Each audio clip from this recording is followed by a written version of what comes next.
السلام عليكم ورحمة الله وبركاته. ازيكم يا حبايبي؟ عاملين ايه؟ رب تكونوا بصحة وفي احسن الاحوال. احنا هنعمل كيكة النهاردة، الكيكة العادية بتاعت الشاي اللي بنعملها في كل بيت لما يكون عندنا ضيوف جم فجأة كده، فاضطريت ان انا اعمل كيك. حطيت 2 بيض وكوباية لبن الاول انا حطيت البيض وحطيت عليه الفانيليا. اوكي. وبعدين انا حطيت الفانيليا عشان انا مش بحب البيض يكون ليه اي ريحة خالص. احلفكم بالله تقدر امي بالرحمة والمغفرة بالله عليكم. خلاص هنحط اللبن. والله كيكه من غير ترتيب خالص، ضيوف جم فجأة واضطريت ان انا اعمل كيك. كوبايه لبن، حطيت 2 بيض وكوبايه لبن.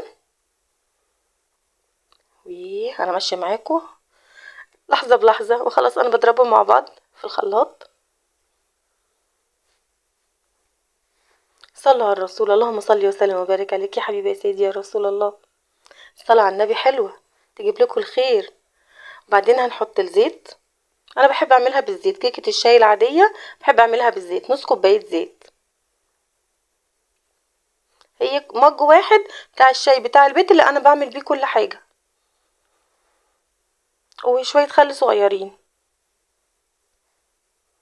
نضربهم كويس في الخلاط.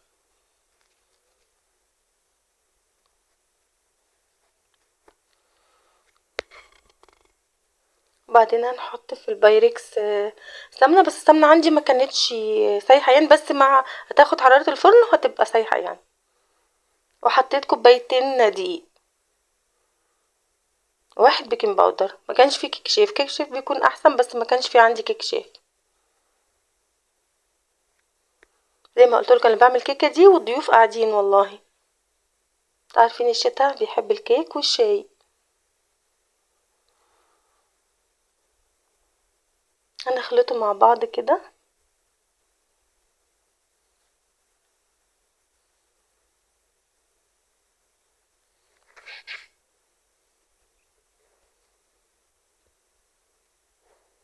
صلوا على النبي يا حبايب قلبي، اللهم صل وسلم وبارك عليه. انا بحب احط 1 فانيليا كمان على الدقيق، يعني حطيت في الخلاط واحدة على الدقيق واحدة.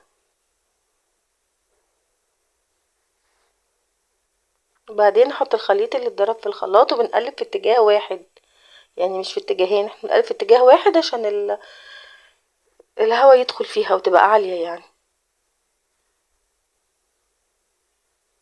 هنخلطه كويس مع بعضه خلطا مبرحا.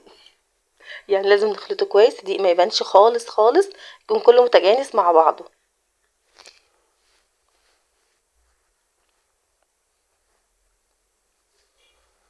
انا بحاول اخلي السمنه او الزبده تسيح كويس في البايركس علشان قبل ما احط الخليط، بس ادام الفرن سخن انا مشغلاه قبل ما ابتدي ب5 دقايق تقريبا، فخلاص بتبقى على طول يعني بتسيح على طول اول لما احط الكيكه.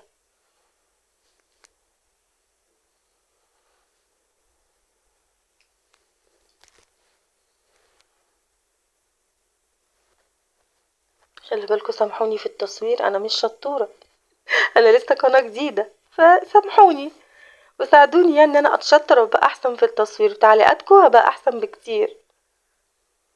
خلاص احنا هنظبطها ونخبطها خبطتين كده علشان الهوا.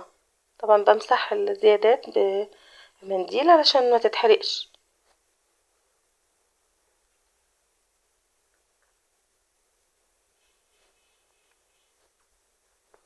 بس بمسحه كويس.